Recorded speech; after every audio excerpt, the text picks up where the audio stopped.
It had been a few of the cutest stuffed animals that had brought Mousy into the store. She had not thought that it was a baby furniture place when she had walked in. She was disappointed to note that toys that had brought her into the store were not even for sale. She looked about, a little disappointed about the lack of anything she wanted to buy. Mousy, in her blue pleated skirt, sailor blouse and yellow neck scarf, all part of her school uniform, did not really look like someone who would be shopping for baby furniture. At the back of the store, the owner, an old woman, drowsed on the counter, hardly aware of her customer. Mousy was about to leave when she heard a soft creak. Turning about, she saw a door at the back of the store, partially open. She did not remember a door being there before, but maybe she had just missed it. Curious, though she should have known better, she walked over to the door, peeking around it, wondering what was behind it. She could see nothing. Suddenly, out of that nothing, came a hand. Mousy jumped back slightly, a little shocked. The hand, she assumed that the arm and the rest of the body were just hidden by the darkness, made a beckoning motion to her. She moved closer. It spread its fingers. Again, Mousy should have known better, but she reached out and took the hand. It gently clasped around hers, then suddenly yanked her into the darkness. Mousy found herself falling. She let out a surprised scream, pushed her skirt down, it was threatening to blow up above her waist, and quietly wondered why these things always happened to her. She fell for a time, though she could tell she was not gaining speed, nor falling particularly fast. That was nice. Other times she had been in such a situation she had been sure she was to fall to her death. Though that had obviously never happened. With a suddenness that shocked her, the darkness was gone and she came to an abrupt stop, landing in a pile of stuffed animals.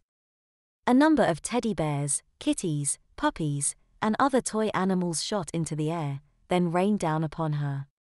Mousy floundered around in the mountain of toys before finally righting herself and pulling herself free. She half slid, half rolled down the side until she came to the bottom, a hardwood floor. As she stood up, she was perplexed to note that the pile of stuffed animals did not seem that high at all, coming up no farther than her waist. It was very odd. The room she was in was decorated in bright colors and fanciful murals covered the walls. She was turning around, looking at everything, chests of some sort, a small table and chairs, a few doors, when she came face to face with a woman. She was a very attractive woman with red hair and blue eyes. She wore something that looked like an old-fashioned nurse's outfit.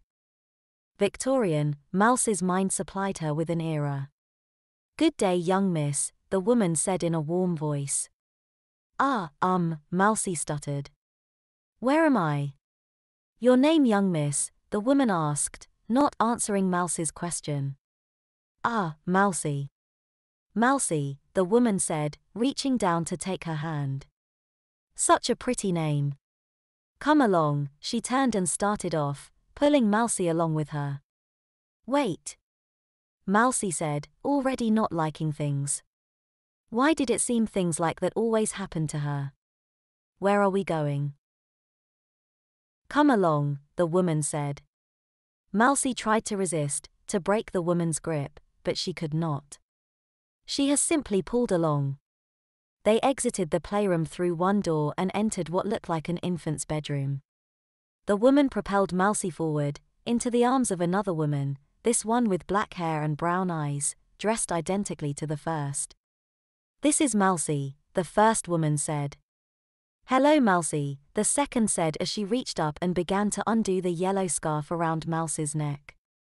"Wait," Mousy gasped, trying to bat the woman's hands away. Before she could put up any sort of concentrated effort, she felt the first woman loosening items. From there it was something of a losing battle. As she reached around the try to keep the second woman from further removing items, the first woman suddenly pulled her arms, forcing them up. At the same time, clothing was taken off her. Before she could do anything about it, the woman began to dress her, in a quick, effective manner. Very quickly she stood in clothes that looked like a copy of her school uniform. A sailor suit with a very short skirt that showed off thick garments, marked with even cuter pandas. Mousy was a little stunned as she looked at herself, looking over her shoulder to try to get a better idea of what she was wearing. Why? What? How? She began, more than a little confused. Perfect, the first woman said, admiring her handiwork. Yes. The second woman nodded. Now I think Mousy should take a nap. Mousy, who had long since learned that running was ultimately the best option in such situations, did just that. Her short skirt flipped up as she bolted for the door. It opened easily and she found herself in a hallway. Mousy, one of the women said sharply. Get back in here now or you'll get a spanking. Someone help me. Mousy yelled as she ran down the hall as fast as she could go. It seemed an impossibly long hall, with many doors on either side. Worried that she might be pursued, and of the threat of a spanking, Mousy turned and tried one of the doors. It opened in her hand, presenting her with a bathing room. A woman dressed in only an apron smiled at her. Time for your bath, Mousy, she said.